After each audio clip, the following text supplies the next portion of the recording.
Lakini ukikaa in secret for 7 years, ujitokeza time tushapata do na ukujitokeza time hatukuwa na kitu.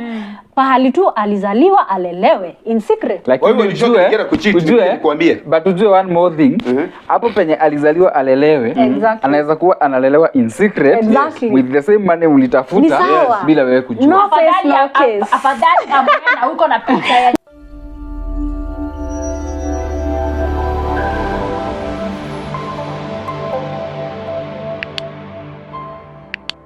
guys, and welcome back. My name is Mohe wa Mangi and this is Mohe wa Mangi Media. And as you can see right now here today we have visitors. Hawa wanajiitaga Wakaba family pale YouTube. Na hapa tuko na Mohe's Empire. And nowadays kumekuwa tu na issues mingi about marriages. There is the issues of marriages kuanguka. Kuna issues za polygamy zimekuwa zikitrend sana. And a lot. And also you also get to know us. Na tutaanzia hapa na wacha baba Wakaba family atusalimie. Habari zenu, mko aje? Sisi Wakaba, sisi baba Wakaba. Mimi mwenyewe ndiye Wakaba. Wakaba family. Wacha ni mkazo hapo. Yeah. This is the Wakabas. Wakaba family. The Wakafa's family. Yes. And this is Mama Wakafa. Hi, mimi am Mrs. Wakaba. Mr. Charles. Oh, Rachel Charles. Charles ni huyu. Yes. Oh. Ukifika huko kwa Wakaba family Mr. Charles. Alafu ukifika hapa ukikaa utaniona nikiwa Mama Chiko ama Mama Daylan. Mama Daylan. Yes. Na ukisikia Shiko unajua ni Shiko Blessing. Shiko Blessing Mwibaji mkubwa sana. Now, tuko na baby girl hapa. Na yeye anaitwa mbona kuita baby girl? Na yeye anaitwa nani? Hi guys, my name is Luciana Creative or Jerry wa Mohe wa Mangi. And of course, this is my lovely husband. Mohe wa Mangi. Yes. Yes, and today it's a different video from the videos we have been doing. And I hope guys mutapenda. And in case you love this conversation we will be having here, tuandikie kwa comment section, tutakuwa tunazileta more and more. Wadau, tuanze wapi? Sasa mimi nisha introduce. Sitaki niendelee tena. Sawa, amefanya introduction sababu tukuja hapa. Hawa wajakaa sana kwa marriage. Sisi tumekaa more than that's tunaekea 14 years. Ati 14,000. Muishi hiyo miaka yote. 14,000. 14 years in marriage. Kwa hivyo tuko na experience. Unapiga pesa. I think akili inapiga tu 14,000. I know. Hata watataka Qurani kutoka kwetu. Kwa sababu hata watu watakubaliana na sisi pale. Marriage is not easy. Marriage is not easy. Si rahisi. Na kukaa kwa doa mwaka wa kwanza, wa pili, wa tatu, wa 10 na kuna challenge mtu amepitia. Na msisemage pale hakuna challenge. Challenge ziko mingi. Ni kuvumiliana. Na mwenye anaweza simamisha boma yake hapa sio mwanaume, ni mwanamke. Kama Rachel Charles. Rachel Charles anasimamisha yake. Unasimamisha boma yako. Yangu kazi nimefanyia. Unasikia ile kazi. Kazi nayo nimefanyia. Proper. Nifike hapo. Yes. Okay, naweza kuuliza like we all say that tunasikianga boma kusimamishwa inaweza simama but inasimamishangwa na mwanamke. Unajua me as a woman sitting down, saa zingine utajiuliza how do I simamisha boma as a woman? Does it always mean that my husband is always right? Ati atanikosea kila time nimsamehe? Ati like bwana atakuwa akiniambia it's over, mimi ndio nakuja kumbembeleza turudiane, ama mwanamke kusimamisha marriage na acha tuambiwe na Rachel Charles. Yeye amesimamisha yake for 14 years. Mimi kusimamisha yangu for those 14 years. Nimepitia. Huyu mzee si mchache mkimta hivi. Like mabore ni kimeta hapo ni attack. Si mchache kubadilisha na mtu for 14 years. Si mchache hata mimi si mwaborisi nini Oyo si mchache. Tuseme kuna watu usema ati marriage after 5 years. That is when now you get to know the person you have. After miaka 5 ndo utakuwa sasa sijui inakuwa tamu ama inakuwa bitter. Marriage after 5 years inakuwa gaji. Si mtu ambie. Marriage after bwana mnaangaliana. For me, marriage after 5 years, I think mimi nilikuja kujua bwanangu kabisa maybe from 6 years, 7 kwenda hivyo. Maybe 5 years kurudi chini. No. How was it? Hell. like hell ilikuwa before mumalize 5 years ama after 5 years. After chini ya 5 years sasa first year, second year, third year, fourth year hivyo. Hiyo 5 years ndoa yangu nimekuja kuizoea, like sasa I'm married, sasa naweza tulia. Maybe after 6 years. Na si hiyo kutulia. Ni ile tu unakaa bado ukichungulia, bado kuko aje. Unaona bado. Ni wapi huko? Okay, unaona bado ukikaa kuponyoka. Main challenge. Sasa hiyo ulikuwa unachungulia nini? Hebu tueleze. Tueleze mtazamaji. Yeah, like we need to get this concept as young couples, and we want to know that what made these first 5 years hell. Was it toxicity? Was it kutoelewana? Was it kutotrustiana? What was it? Because for instance for us, the first year was very smooth. Exactly. Sasa tumekuja kukua na kukosana now the second year. Yeah. Na wengine unasikia wakisema ati the first 5 years were hell. Tumekuja kustabilize in 7 years. Hapo ndamkanzo the first years ilikuwa ya honeymoon, mapenzi, the second years. But to the third year to 4 that 5 hapo ndio nasema ilikuja ikawa ni gumu. Na venye ilikuja ikawa ni ngumu after kuona na mama Blessing kuna ile challenge tulipitia. Kwa sababu saa ile unataka kuingia kwa marriage, kuna ile kususpect ama kutarajia hii at this. Kwa hivyo sisi after kuona tulikuwa tunatarajia immediately tupate mtoto, unaelewa? Kwa hivyo ile challenge tulikuwa tunapitia, umeoga mwaka wa kwanza hauna mtoto. Umeoga mwaka wa pili hauna mtoto, but I'm sorry to say this. I'm sorry mama Blessing. Kwa sababu nilikuwa na mhate na sikuwa najua na mhate. Ndio maana anasema for that years ilikuwa in hell. Kwa sababu gani? Mimi ningeingia tu kwa nyumba nikuje tu hajanikasirisha, mimi nikimuingia na shindwa huyu mwanamke alikosa tu kunipea mtoto. Na makosa si yake.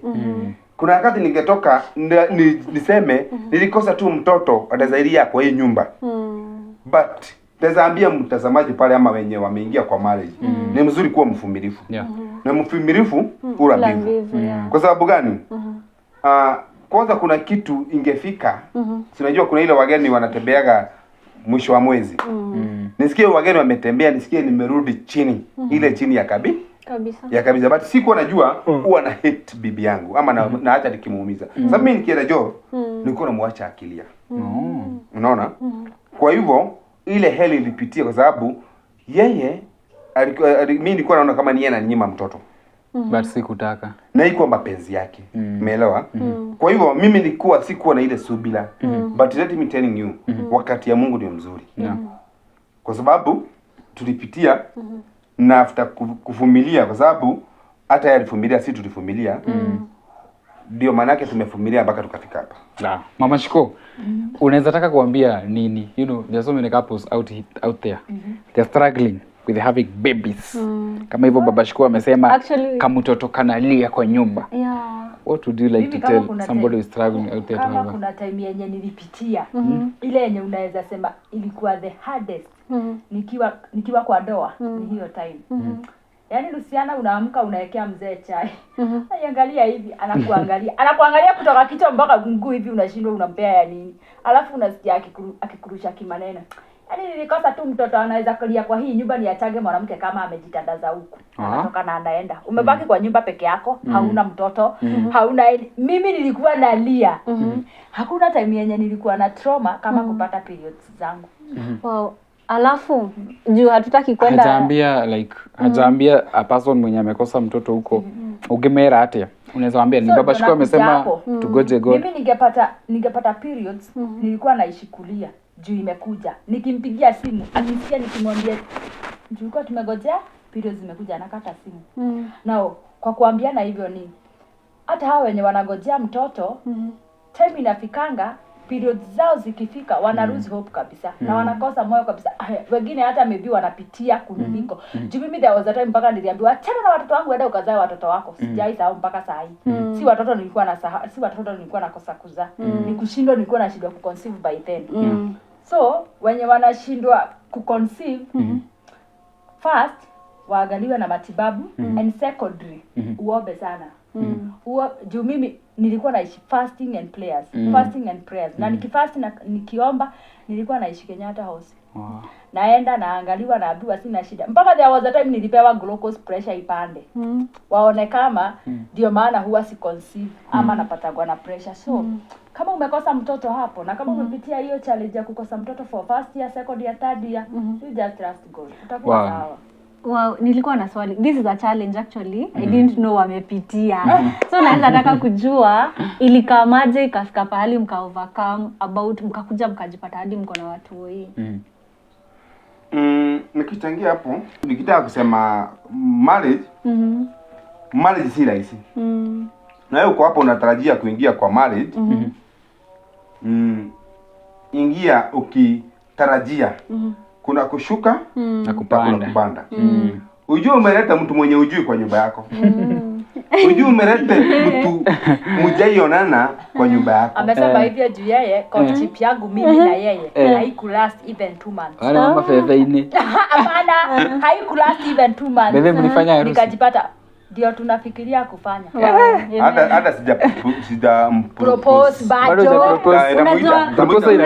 Proposal inakuja lini mbele? Nitamuita media zote nikim. Alafu kuna time watu uko sana huko nje watu wanasema mimi nimemvumilia juu ya watoto. Nimemvumilia juu ya watoto. Lakini mimi naona like the most time when you guys had so much challenges hata hamkuwa na huyo mtoto. Unajua kuna time mtu kukosea hivyo unaangalia katoika na kusmailia. Unakumbuka nia alikupea. Unasema tu acha nimsaidie. Unaweza watu hapa. Nini ilikuwa ina move?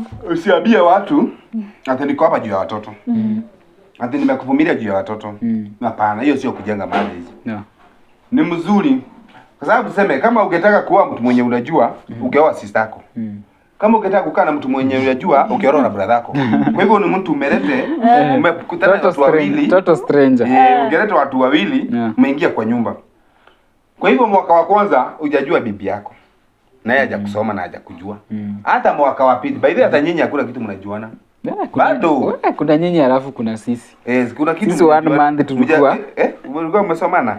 Sisi 1 month tulikuwa pregnant 1 month. Wacha nikwambie, wacha nikat short. Mtu mwanamke atazi pretend more than 6 years. Kujipretend. Ndio sasa uanze kukuja kumjua. Mwanaume ndio akaagi. Mwanaume atazi pretend miaka 2. Hapo wewe. Unaona mjitetei galcha. Hapa. Mwanamke atazi pretend. Ukikira utazalete bibi kwako na hajai kwambia ako na mtoto. Na mkae na yeye. Hata mnaenda kwao, kumbe ashapiga simu kwao, anaambia mama yake, ficha mtoto ama mwambie. Kuna swali. Unataka kusema mwanaume ukioa mwanamke huwezi jua mwanamke ako na mtoto na mwenye hana? Huwezi jua. Mimi pangu najua. Huwezi jua aje? Huwezi jua aje? It's hard. Aje sasa. Nyinyi unajua vile watu wanarudi soko nyinyi. Juu bado uko kwa hiyo mapenzi. Hapana. It's not the first one. Narudi niambie watu wenye wako hapa. Wewe unafichaka mtoto juu ya unapenda huyo bwanako. Wewe unaficha mtoto sababu sijui relationship yako isianguke. Unafanya makosa. Kwa sababu gani? Si utakuja tu kujulikana. Wacha niwaulize Mohea. Ukidate Luciana. Luciana alikwambia kuna mtoto kwa ushago? Hakuniambia. Lakini mimi sikuwa interested kuuliza juu nilikuwa napenda Luciana si mtoto. Na hata angekuwa na yeye bado ningempenda. But ni moto ilikuwa inakuhakisha. Kwa hivyo ungetaka kujua like mimi vile nilimuona. Oh my god. Niliona nikasema haka siachili, nilikaita haka siachili. So I didn't care kama ako na watoto 10 ama hana, kama ni 5 ama hana. Luciana, mimi nilipenda yeye. Mohea. Ulijua kama Mohea alikuwa na bibi mwingine nje? Sikujua. Uliuliza? Sikuuliza. Yeye ndo alikuja kuniambia. Ukuja kujua Mohea alikuwa na bibi mwingine ukiwa ndani. Nijua kwa hata. Okay. Kuna venye unaweza kosa kumwacha lakini ile trust marriage ita shake sana. Na diapo I think hata unajua shida yenyewe inakuaga ni ile moto yanyu ya marriage ama ya relationship iwe ni moto. Wewe uko na mtoto ushago hujaambia Mohea. Mohea alikuwa ameoa hajakwambia. Sasa ile umeingia in marriage tuseme sasa ile umeget ball Yeah. ndio unakuja kumwambia I have another child. But I think ile kitu inasaidia hapa ni openness. Yeah. Ukikuwa tu open, mambo inaenda shwari. Mimi naweza sema from day one ukuwe tu open. Kama uko na mtoto sema uko na mtoto. Mtu akupende hivyo. Kama uko sema ulikuwa umeolewa. Kama wewe mwenyewe ulikuwa umeoa, sema hivyo. Lesho, ulikuwa umeolewa? Are you serious? Sasa unasema ukiuliza swali unajibu. Mimi. Si ndio? Tunakuja. Ulikuwa umeolewa? I was not married but I was dating my boyfriend. Who's the name of your boyfriend? Excuse me. Jina yake ni nani? Jina yake ni nani? Ya, jina yake ni nani? Sio? Nakwambia jina yake ni nani? Ulikuwa na date nani? Lakini si itakuwa kusoma vitabu na nyumba. Hebu songa kidogo. Sisi hata mimi nasema. Ati unauliza? Sitakuwa kusoma vitabu na nyumba. Are you serious? Imagine your boyfriend akijisikia kwa video sana. Bora mnampea tumpatie hizo credit zote. Ataona venye nilibeka aniambie sasa ndio ananitaka. Kwa hivyo ni mzuri ukiolewa unaambia bwanako mabibi yako ulikuwa una date. Listen, nikuulize swali. Wewe ulikuwa unajua nilikuwa na boyfriend ama nilikuwa nimeolewa? Okay, hiyo swali ya wacha niulize, juu hata yeye ameniulizia hapa. Sawa? Jibu. Juu mimi nilikuwa open kwake, si ndio? Na tulikuwa tunaongelelea kuhusu openness. Haya, wewe ulikuwa unajua nini? Lakini kitu kingine, siku hizi like the reality of life, siku hizi juu kama ni siku hizi ama wakati yenyu ilikuwa hivyo. Siku hizi mtu akikutaka hataki kujua kama uko na mtu. Siku hizi tunasemaga may the best team win. Yeah, by the way, about honesty, one thing I like about Mohea, mimi I'm not very much, I'm very jovial, na kuanga saa zingine I'll go even crazy, napenda utapata nimepata udaku, but stories za kutoa vitu zangu nje, it's so hard. But the moment I met him, he's a very honest guy. Mohea ni mtu ataenda achat dem saa hii atasema saa hizo mkikaka atakuja kama out by the end of the day. Hata kama ita take how long, he will come out. So that time when we started dating, I remember I didn't know he had a wife or he had a whatever, but he made sure every time we meet anaweka mtoto wake screen saver akingoja ile siku nitamuuliza huyu mtoto ni wa nani, but I never asked. But swali yangu ni je, ni mzuri za ile mna date uwe open kwa mtu wako? Very good. Very important. Ni mzuri kenye mkidate na mtu wako mwambie my name is Charles. Yes. Niko na miaka 32.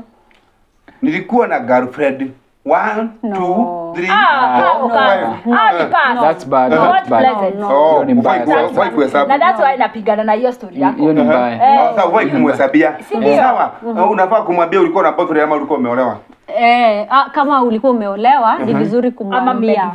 Like for me about his past, about the baby mama, like that is someone who is in our life forever. So I would have loved aniambie hizo. Lakini about ex-girlfriends, siwezi taka kujua. Juu maybe watahitajiana in future. Mimi nikuja kujua, huyu ni yule demu alikuwa na ndio wajibu hapo ni warudishie. Sasa ukidate mtu, ukitaka kutoka pale alijijua mpaka pale amefika, huwezi muoa.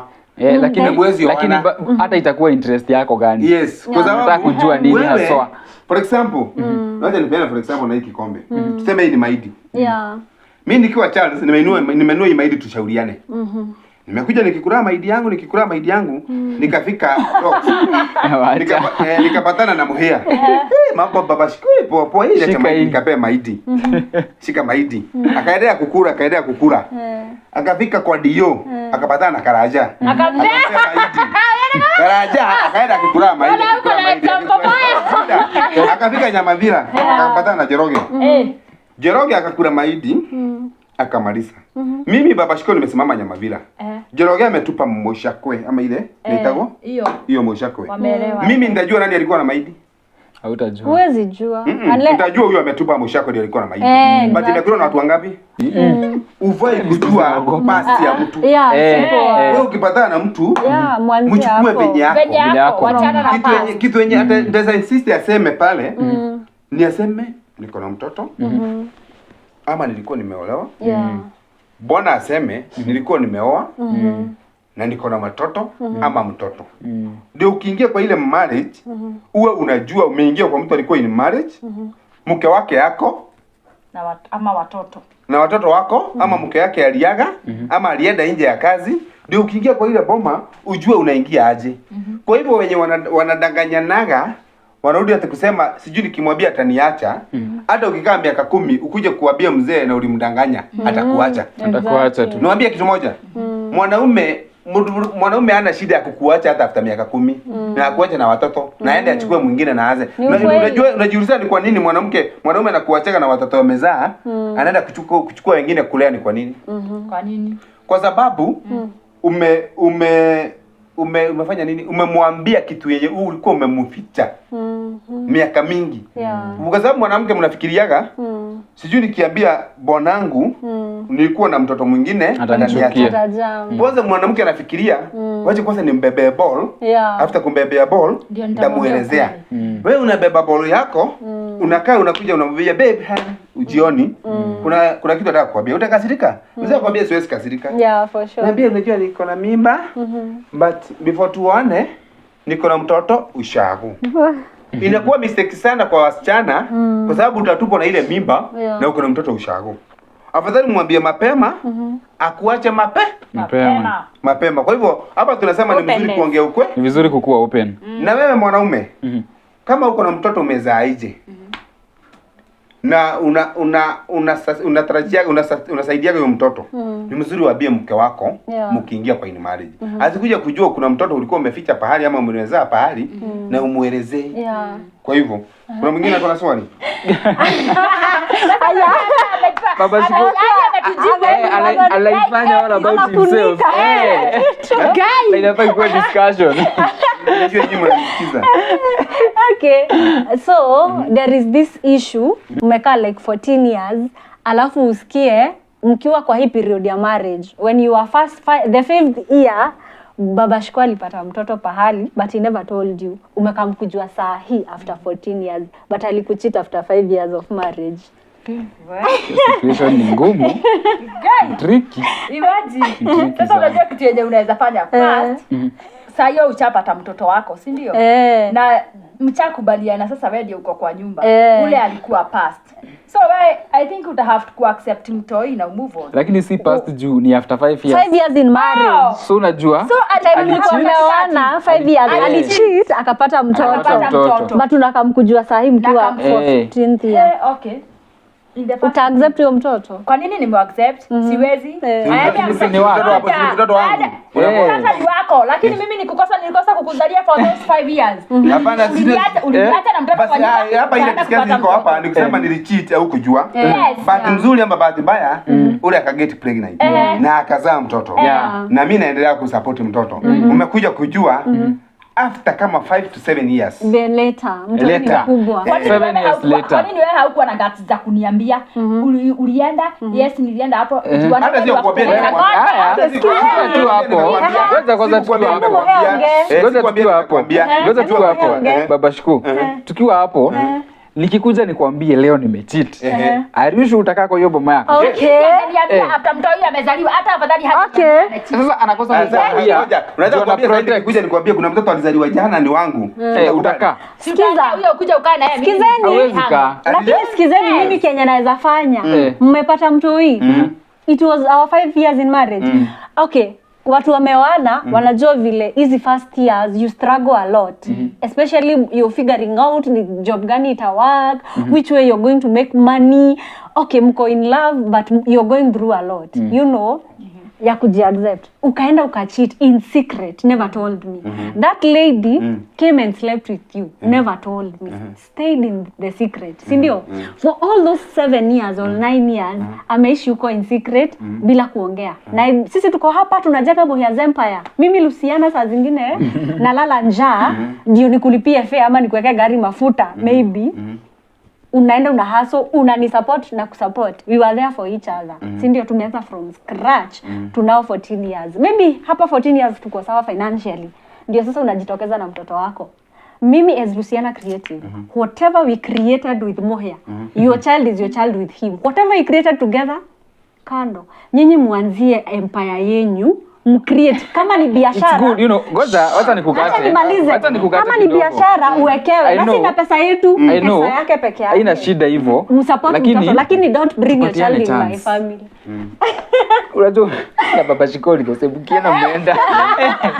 Nasema ni vizuri tunaangalia vitu bado in a very different way and in a very mature way. Mtoto, it's not his fault that alizaliwa. Mtoto ako na makosa? Mtoto hana makosa. I'm the dad here.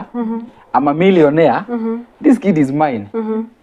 Mimi siwezi angalia mtoto akiteseka huko nje na niko na uwezo. But mimi my problem is using my money ama the money we made together to cover for your infidelity. Mimi hata unipeleke koti. Utakuja kuniambia for all those 14 years mbona hukujitokeza kusaidia Mohea apate pesa?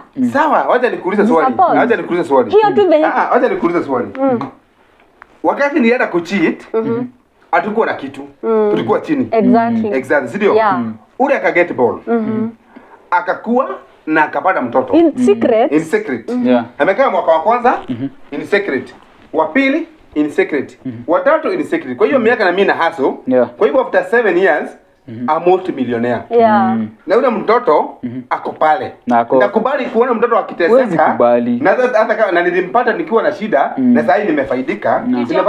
Mamake alikuwa wapi? Mamake alikuwa wapi ukistruggle? Alikusaidia umetumia jasho yangu. Umetumia jasho yangu. Sijatumia jasho yako. Sijatumia unatumia yako na inatumia yangu. Ni wakati yangu kama nimefanya biashara mpaka Ukarais. Mimi bora you're not supporting them with the money we created together. Okay. Hebu kwanza tuelezee. Kwanza tuelezee what is this money that you're saying we created together? Ama hii time yote tuko na wewe nikigrow, it's our money. Nasema kila mtu ana grow nimesema whatever if we grew together sisi wawili alafu uende uchitu uko nje of course kutakuwa na breakage. Wewe unashika point yako. Nimecheat kama hatuna kitu. Ule mtoto amezaliwa kama hatuna kitu. Mimi naweza sema mtoto anakuja kugrow na mimi naendelea kutajirika. Kusaidia ule mtoto ni makosa? Hapana. My point is usijifiche. Kama uko na mtoto kuja tufesiane kama niende mapema, lakini ukikaa in secret for 7 years ujitokeza time tushapata dona huku jitokeza time hatukuwa na kitu pahali tu alizaliwa alelewe in secret. Lakini ujue but ujue one more thing hapo penye alizaliwa alelewe anaweza kuwa analelewa in secret with the same money ulitafuta bila wewe kujua. No face no case. Afadhali na huko na picha ya no face no case. So the problem is kujua. Nisiwahi jua na msupport na huko bila nisiwahi jua. Wow. Sasa kwa hivyo ili short tuseme amewin. For example, wajibu swali yangu. Umepata mtoto na umekuja kuudua after 8 years. Utatoka kwangu uache uende jua mtoto akizaliwa after 8 years. Lakini afu kuna vitu huwezi predict. Hii si kama marriage is not si kama katiba. Nilikamkujua unakuja kusema mimi mtu akinikuwa rude naweza fanya hivi. You never predict what will happen next. Plus I think by that time our lives will be different. So siwezi judge sana. Hebu nikuulize swali moja Luciana. Tuseme saa hii Mohea. Saa hii hamna kitu. Na Mohea amedhokoma na ameona ametajirika, amekuwa most millionaire. Na ameona ile pesa mko nazo hata anatumia na pesa ako naye. Kuongeza bibi mwingine ni makosa? Aishi pesa. Kuongeza bibi mwingine ni makosa? Okay. Kuongeza bibi mwingine ni makosa. Unaona ile time yenye tulikuwa tunakula ugali na maji. Ungetafuta huyo bibi hiyo masaa. Sio saa zenye at least unajua hujashika point yangu, Pesa iko sasa. Tumestruggle, sikizeni tumestruggle, tumengengana na nimetajirika. Na tumetajirika. Na ile pesa niko naye mwezi maliza. Nikitafuta bibi nyingine msaidie na kukula mali ni makosa. Okay, mbona huko unatafuta tukiwa na shida? But mimi alikula nini? Mimi usema sasa anakuja kukula nini yenye ametafuta? Okay, umemtafuta akule pesa? Siamtafuta akule pesa. Siamtafuta akule pesa. Sawa, nauliza tumedhokoma na nimetajirika. Na naona niko na pesa mingi. Kuongeza bibi mwingine ni makosa? Okay, one thing. Hapo hiyo conversation kwanza tunafaa tu inaro na bibi mwingine unamtafuta kwa nini? Juu according to your argument unamtafuta juu uko na pesa. Si Yeah, happiness unatafuta, kula si pesa. bibi amekosa watoto ati unatafuta watoto. Wewe ni pesa umepata, ukaamua from today mimi wakafa. Tafuta mtu wa kukula na From that perspective unataka Ukaamua mimi wakafa natafuta bibi. Yeah. Tukule pesa. Sasa hata mimi naweza side na hawa juu ile time ulikuwa Sasa tujapeana opinion. mlikuwa mnakula maji na nini? Mbona huku tafuta? Nikuulize swali moja. Swali nyepesi sana. Muhia sasa ile uko na shida. Sasa ile una struggle hata kulipa nyumba. Hata shida ya bibi wawili utaweza? Hauwezi. But sasa hii umepata pesa, hauna stress yoyote. Uko freedom. Uko na pesa, uko na gari mzuri. Si unafaa kuongeza bibi mwingine. Wow. Acha niingia hapo. Na huyu bibi anakuongezea nini? Na kutoa tu. Okay, ni sawa. Huyu bibi ni wa nini? Ni sawa. My question too. Bibi mwingine ni wa nini? Simesikia hata nimezaa. Haya, nimelea watoto wamekuwa wakubwa sasa hiyo wako kazi. Niko uhai kiasi na hapo. Sija nini? Sija kosa yani kuperform even my conjugal rights. Then unaenda hicho fani. Na pengine nataka kama pengine nataka kuzaliwa watoto wengine. Nimefika menopause. Okay. Nimefika menopause. Umeni approach, unataka watoto wengine. Okay, pia tunaweza uliza hiyo swali. Umefika menopause. Umefika menopause. Na Mr. Wakaba here anataka to have more kids. Wewe umefika menopause. Yes. Sasa mko 70. Hizi issues zina happen. Utamkubalisha apate watoto? Na kama utamkubalisha, why? Kwa nini? Kwa nini nimkubalisha apate? Si anataka watoto. Wewe weza. Yeye anataka. Wewe umefika menopause. Yeye anataka. Ngoja, na sasa hiyo unazaa juu tumepata pesa. Tujapata. Ngoja, sasa hiyo anazaa juu already tumepata Pesa niko nazo. Hata ile watoto nazo. Amefeel anataka watoto. Wamesoma, wako na makazi yao, iko na pesa. Mimi naweza tu kurelease, go and get married and you stay that way. Sasa utoke kwako. Na wewe utaacha kenye tumekoma na wewe. Mimi tunagawana na katikati tuko na milioni 5 kwa bank. Kila mtu 2.5. Go your way. Na kama ni mimi nimekoma peke yangu. Issue hata ni mimi hujiuliza issue sana. Umesema ati wewe you will just toka and live.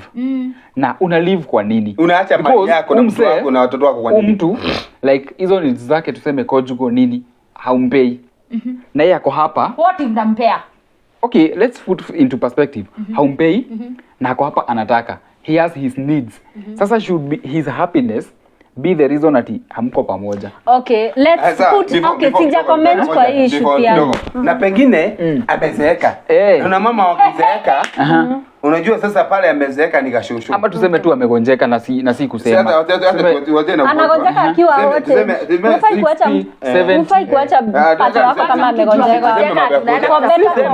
Sisemi kumwacha. Nasema amegonjeka haezi kufanyia like hizo vitu. Na wewe uko sawa, uko fiti kabisa. Sasa utazuia mtu mwingine. Tusiweke magonjwa hapo. That's a different. Si ni kuongea tunaongea. Hizo acha zikuja vile zitajileta, but that should not be part of this. But we are having a conversation. Tusiweke magonjwa. Okay, alafu sijapeana opinion yangu kwa hii polygamy. Hiyo issue ya magonjwa. Hebu nijibuni hapo kwa magonjwa. Because there are so many. Hiyo ni emotion. Hata mimi ni watu wengi sana walikuwa wanaachwa. In the name of uko hospitali na mtoto. Hatusemi kuachwa, hamget. Nasema mama Shiko. Okay. Goja Luciana. Mama Shiko uko hapo mko na mzee wako, you're 70 years. Na mnielewe. Wewe tuge ni waro wa cukari waku. Muthuriwe na mafatara make. No ndungimuhingiria na tikwenda we murwaru. Bado no ukumugiria athie themu agie mundu ngina. Sasa si ndio nauliza. Plus another thing tunaweza kuwa wawili. A lady, you know, maybe Mohe ameniacha na 10 years. Alafu I'm 50, he's 60 with sukari yake hapo, maybe amegonjeka and everything. Haizi ni unajua hizi ni vitu zingine pia mnafaa kuangalia. Men are so selfish sometimes. Will you allow your lady, okay, God forbid, would you allow your lady who is 50 years and still hot go out there and get their needs? Ama unaweza taka avumilie na wewe. Jibu swali. Jibu hiyo swali ni mzuri sana. And it's a very good question, but that is not the normalcy in the society. Na naitetea hivi kwa sababu even in the Bible we never had that your wife ati bibi ako na mabwana wawili like even in the society hizo ni vitu hazikubaliki. Okay, mimi usema na hatuwezi so vitu na comparison ati mimi nafanya unafanya. Tuko hapa tuweke society constant na tuweke Bible constant. Your perspective as a person. Believe, every imagine umezaliwa leo, Bible ishabaniwa, hakuna history. Like you are the one who is supposed to start this life kama Adam and Eve. Yeah, what is your opinion? I do feel nikijibu hiyo swali, acha nimjibu hiyo swali. Tuseme mimi niko 60 years, na uko 50 years. Yeah. Na uko na joto. Na mimi pale nimezeeka ama niko na ugonjwa wa sukari ama betri zilienda chini. Exactly. Watu wawili wamependana, mmekuana kwa ile uzee. Jia ni mingi ya kuua panya. Exactly. Mnaweza vuta jia yote. Mnaweza? What if nataka tu hiyo yenye tumezoea? Like wakabako na point. Sikiza? Hiyo umezoea yangu. Kuna jia mingi nitazafanya ushibe. That's very true. Yeah. Mko mpendana na mtu. Yeah. Uwezi kuwa na maid. Kwa sababu bwana wako amegojeka ama bibi yako amegojeka, maid yako ni ya kuenda nje. Thank you. Nyinyi wawili mnafaa. Unajua utaweza hata vumilia mtu wako hata mwaka mmoja na miaka 2 mkiwa pamoja. Mnaenda tu kwa kitanda mmeshikana. But hakuna kitu, basi ukilalia ile kifua unasikia uko comfortable. Kwa hivyo tusiweke maid kwa sababu mzee amegojeka ushukari, ndio umepata chance. For sure. Jiulize kama ni wewe umeko hapo ukiwa mgonjwa. Unaweza furahia mtu wako akitembea nje kwa sababu anataka advantage sababu uko kwa kitanda. But what if mumeagree? Mnaweza kaa chini muagree kwa sababu hata ukirudi kwa Biblia kidogo kuna ule mwanamke aliagree bwanake aweke urafiki na maid. Unaitwa nani kwa Biblia? Nani? Sara. Yeah. Kwa hivyo bibi yako atazaona mimi nimezeeka. Si tasheresi mzee. Wanawake wako hivi anamwambia mzee wangu si utafute kasichana hata mwenyewe akutataza kutafuta. Lakini baba Shiko, me I feel in as much as tuna argue kila kitu na now keeping the society the everything constant, ukiangalia hata kitambo hata before Ukristiano ikuje our forefathers hawakuwaga na bibi mmoja. Ukiangalia pia in the Bible so many people did not have one wife. I think basically men wanaume walizaliwa wakikuwa polygamous. Hata mwenye alikuwa mkubwa sana kwa Biblia kama sijaelewa na kama sijasoma sana pengine mtazamaji atatusaidia pale. Kuna mtu alikuwa na wanawake 700. Solomon. Na chiki 300. Au ni 1000? Ona wakaba dakiretieli dakinyetieli ndani na wakeli na wazee wetu mababa zetu walikuwa na bibi wa kwanza na wa pili na bibi anajua bwanangu kwa ile nyumba. Mbona wa siku hizi wanaleta shida kusikia bwana ataoa bibi mwingine? Even you know, even hata ukienda huko Masaini like the people wenye wajatilia culture yao unapata they even have 5. Ukienda kwa Somalis they have 4 5 and Somalis like Waislamu ukiingia hizo nyumba zao zinakuwaga very peaceful. So me I do feel like hii kitu ya Christianity tuliletewa ililetwa pia ikiwa na vitu zingine zenye ziko kwa Biblia.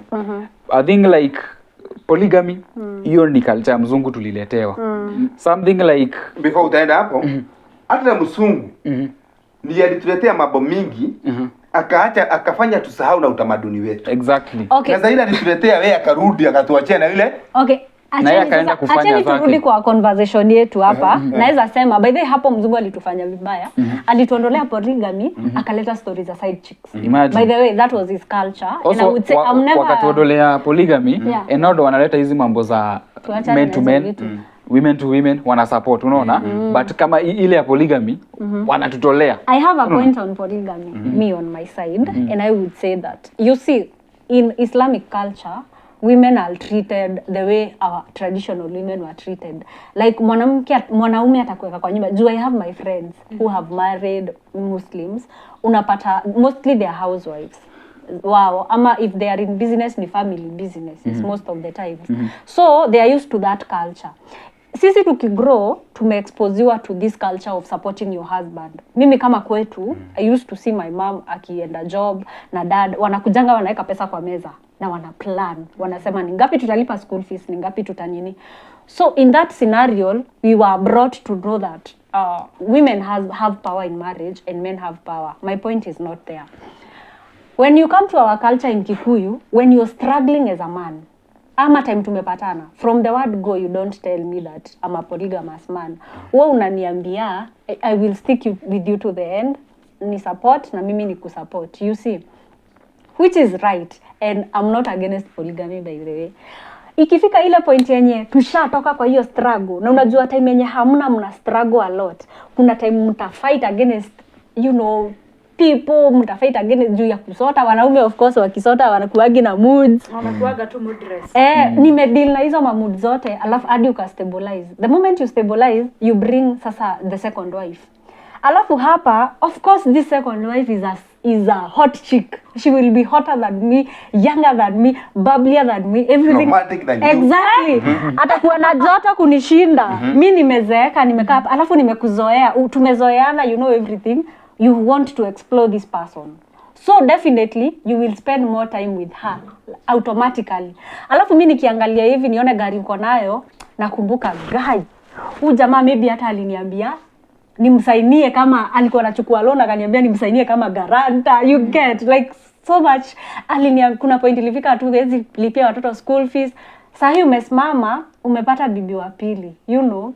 After kupata huyo bibi wa pili, ana enjoy kunishinda. Mimi sasa nimeanza kupata upweke, naanza kuona ni mrembo kunishinda. Unaona hiyo jealousy. Hadi wewe umeseeka. Huwezi contain. I think hii kitu ya polygamy. Hakunanga kuzeeka. Hii kitu ya polygamy hata kitu inafanya isifanyike sana. Hata si pesa ama nini. It's the jealousy. Juu kama vile wewe umeelezea, si umesikia? Uko bubblier than me, uko hotter than me, umesha nguvu than me. Alafu let me finish. Nikimaliza uko like ile pesa tunatumia, unatumia. Me I do feel like happiness ya mtu haifai ati unafungiwa. I think everybody should use everything they have to be happy. Ukisikia ni mabibi wawili watakufanya ukuwe happy, you just be happy. Because at the end of the day,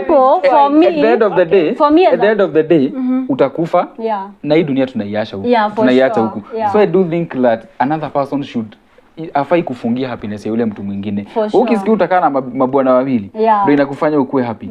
I think that is what you should do. Sasa niko mabibi watano. Niko nataka kuuliza swali. Sasa hivi mmewana na Mohea.